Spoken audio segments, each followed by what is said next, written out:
बोर्डवरती लक्ष द्या. क्वेश्चन मध्ये काय काय दिलंय पाल. Yogeshwari limited Ambejogai made an issue of 20,000 equity share. त्यांनी किती शेअर इश्यू करायचं ठरवलं? 20,000. इकडे शेवटी दिलंय the company received application for 25,000 share. सापडलं का? कंपनीला एकूण किती ऍप्लिकेशन मिळाले? 25,000. मी इकडे बाजूला मुद्दाम काही एंट्री कॉपी पेस्ट ठेवल्यात, किमान तुमच्या हे लक्षात यावं की त्याच एंट्री रिपीट होत आहेत.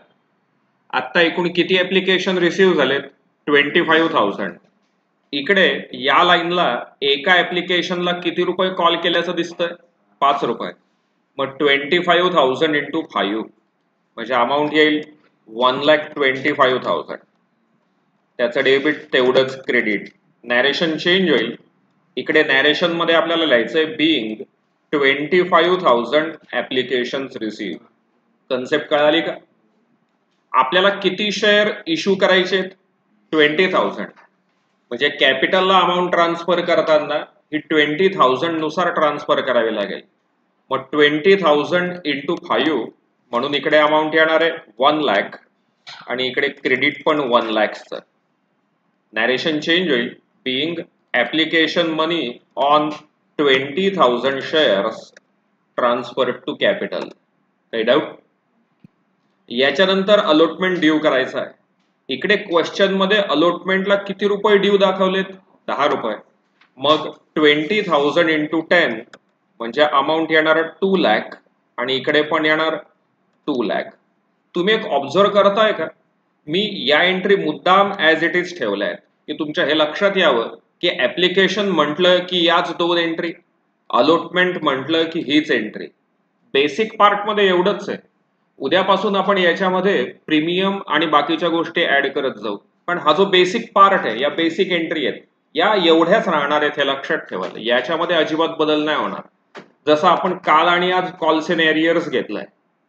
कालच्याही प्रश्नामध्ये एरियर कुठे आले होते? लास्ट कॉलला. आजही कुठे आलेत? लास्ट कॉलला. तर मग लास्ट कॉलला एरियर आलेत तर आपण तिथे एरियरचं नाव घेतोय. समजा आता उद्याच्या दिवशी दिलं की फर्स्ट कॉलला पण एरियर आहे, तर एरियर कुठे येईल? फक्त लास्टला का दोन्ही ठिकाणी?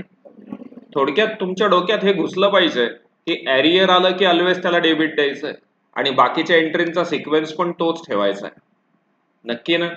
मला वाटतं आतापर्यंत जे 2 प्रकार घेतलेत आपण, त्यातला पहिला प्रकार होता प्रोराटाचा. प्रोराटामध्ये आपण काय केलं की जे एक्स्ट्रा ऍप्लिकेशन असतात ते आपण अलॉटमेंटला ऍडजस्ट केले. काल आणि आजचा प्रकार आपण पाहतोय की जे एक्स्ट्रा ऍप्लिकेशन आहेत ते आपण रिजेक्ट करतोय, रिफंड करतोय. आणि त्याच्या आधीचा जो एक प्रश्न होता तो अंडर सबस्क्रिप्शनचा होता. त्याच्यामध्ये जेवढे ऍप्लिकेशन आले तेवढे फुल इश्यू केलेत. समरी फॉर्मॅट तोच राहणार आहे, फॉर्मॅट बदलणार नाहीये. याच्यातच मॉडिफिकेशन होईल पण कमी काहीच नाही होणार हे लक्षात ठेवाल. म्हणून मी हा इकडचा पार्ट हा जसाच्या तसा ठेवलाय. आता इथे पुढची एंट्री आहे being 5,000 application rejected and refunded. या क्वेश्चन मध्ये सेम झालंय. किती ऍप्लिकेशन रिसीव्ह झालेत? 25,000. त्याच्यापैकी किती इश्यू करायचे? म्हणजे ओव्हर सबस्क्रिप्शन आहे. किती एक्स्ट्रा ऍप्लिकेशन आले? 5. इथे दिलं पण आहे of which application for 5,000 shares were rejected and refunded. सापडला का? आपण काय रिजेक्ट करतोय? 5,000 ऍप्लिकेशन रिजेक्ट करतोय. एका ऍप्लिकेशनला किती रुपये पे केलेत? 5 रुपये. 5,000 ऍप्लिकेशनला किती येतील? 25,000. किंवा काल शिकवलं होतं त्या पद्धतीने जितकं डेबिट तितकंच क्रेडिट. इथे ऍप्लिकेशनला क्रेडिट किती आहे? 1,25,000. इकडे ऍप्लिकेशनला डेबिट किती आहे? 1 लाख. मग 1,25,000 मधून 1 लाख गेले म्हणून इकडे किती उरतील? 25,000. कन्सेप्ट कळाली का? आता याच्यानंतर अलॉटमेंट रिसीव्ह होणार. जितकं अलॉटमेंटला डेबिट तितकंच क्रेडिट. म्हणजे 2 लाखचं डेबिट आणि 2 लाखचं क्रेडिट. आता याच्यानंतर आपल्याला पुढची एंट्री घ्यायची फर्स्ट कॉलची.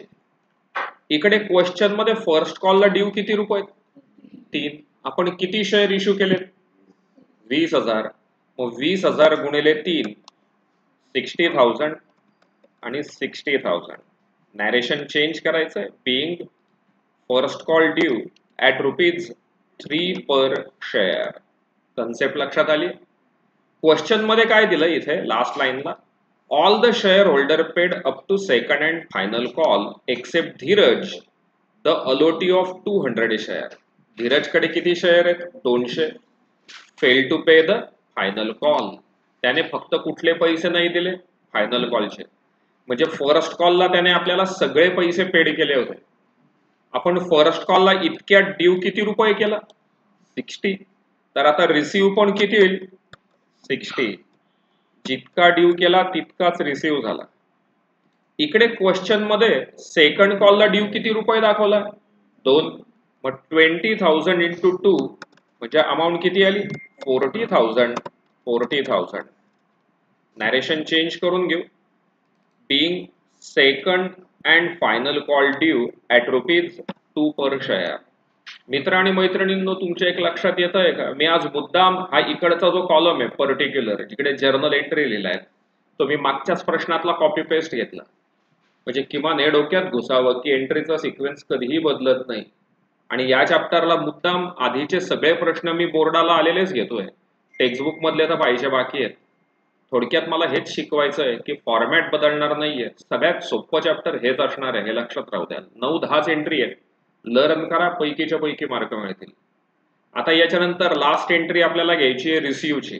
आता इथे एरियर आलेले आहेत, मग सेम कालचीच एंट्री घ्यायची आहे. बँक अकाउंट डेबिट, अजून एक डेबिट पडेल, calls in arrears account debit,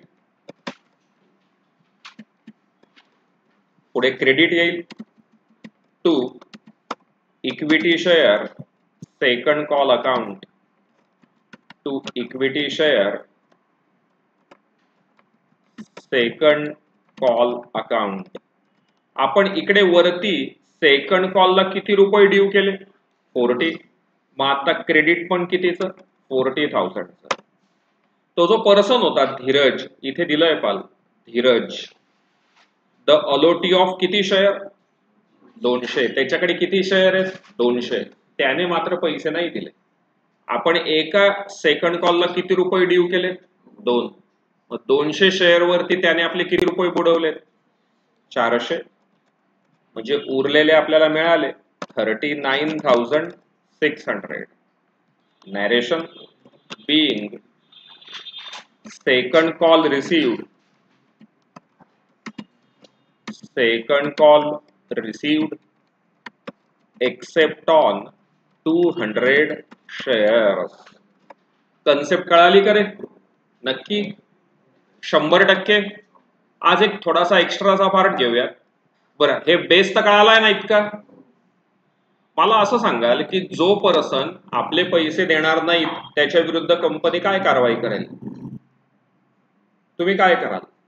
एखाद्या क्लासचे सर काय करतात? मी काहीच केलं नाही आजपर्यंत, परंतु इतर क्लासचे सर काय करतात? नको येऊ गो, दुसऱ्या दिवशी सांगतात नको येऊ. काही काही ठिकाणी तर इतकी वाईट स्थिती आहे, फाईन लावतात. पर डे 100 रुपये, महिन्याला 100 रुपये, 5 रुपये आहे ना असा फाईन. एक तर फाईन लावतात, म्हणजे आधी नोटीस देतात की पैसे पेड करा, नाही पेड केले तर फाईन भरा, आणि फाईनही भरून नाही पेड केले तर भाऊ तू काही उद्यापासून येऊ नको, असंच सांगतात ना शेवटी. कंपनी पण असंच करत असेल. हो, कंपनी पण असंच करते. मी माझ्या कंपनीचे शेअर्स तुम्हाला दिलेत, किंवा इन अदर वर्ड्स तुम्ही माझ्या कंपनीचे शेअर्स घेतलेत. मी तुम्हाला माझे शेअर का इश्यू केलेत? Because I required some amount as capital. मला कॅपिटलची गरज आहे म्हणून मी माझ्या कंपनीचे शेअर्स तुम्हाला दिलेत ना.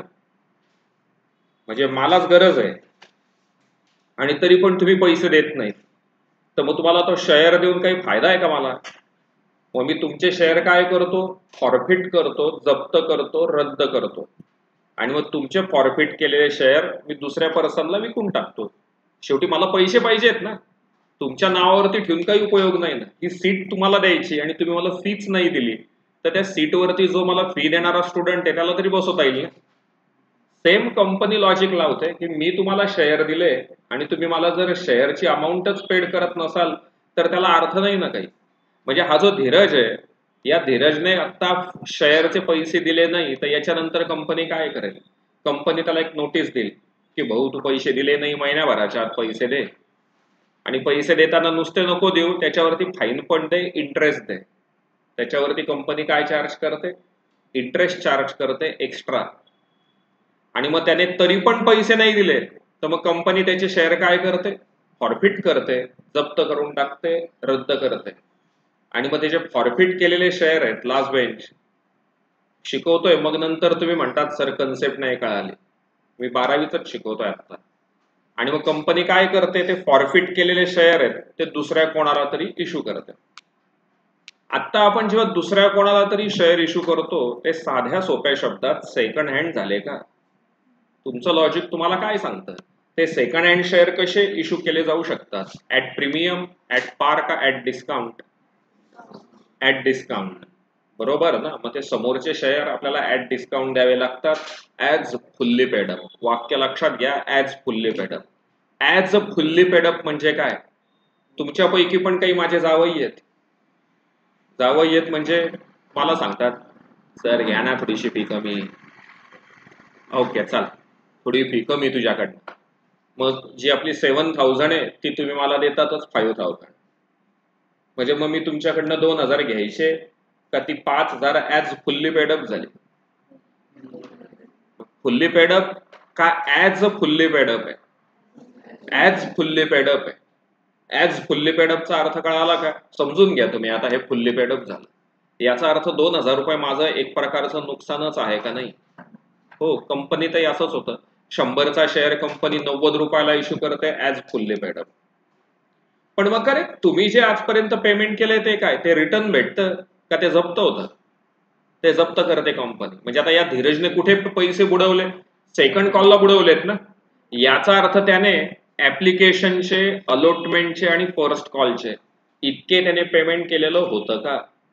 हो, त्याने किती पेमेंट केलं? टोटल 18 रुपीजचं पेमेंट केलंय त्याने, बरोबर ना? त्याने फक्त शेवटचे 2 नाही दिले. मग त्याने शेवटचे 2 रुपये नाही दिले म्हणून कंपनीने त्याचे शेअर काय केले? फॉरफिट केले. पण मग त्याने आतापर्यंतचे 18 रुपये पेड केले कंपनीला. कंपनी ते रिटर्न देते का? जप्त पैसे. ते पैसे कंपनी काय करते? जप्त करून घेते, स्वतःजवळ ठेवून घेते. मग याबाबतचा जर्नल एंट्री आपण उद्याच्या दिवशी पाहूया. पण आता पुन्हा एकदा मला तुमचं लॉजिक सांगा ना. आता आपण त्याचे शेअर फॉरफिट करतोय. शेअर फॉरफिट केले तर आपलं इश्यूड कॅपिटल वाढेल का कमी होईल? इश्यू केलेलं कॅपिटल वाढेल का कमी होईल? आता मी तुम्हाला शेअर इश्यू केले, शेअर पासून काय तयार झालं? कॅपिटल. म्हणजे ते झालं इश्यूड कॅपिटल. आता मी तुमचे शेअर फॉरफिट केले तर इश्यू केलेले शेअर्स वाढले का कमी झाले? म्हणजे इश्यूड कॅपिटल काय झालं? कमी झालं. मग विचार करून मला उत्तर द्याल, फॉरफिटच्या केसमध्ये शेअर कॅपिटलला डेबिट येईल का क्रेडिट येईल? डेबिट येईल, बरोबर. का डेबिट येईल? कारण आपण जेव्हा शेअर इश्यू केले तेव्हा कॅपिटलला काय टाकलं? क्रेडिट. आता हे शेअर फॉरफिट करायचे उलट करावं लागेल ना. कॅपिटलला काय द्यावं लागेल? डेबिट, बरोबर. नंतर त्याच्यातून आपण काय वसूल करणार? हे एरियर्स. त्याच्यामधून आपण काय वसूल करून घेणार? आपले एरियर.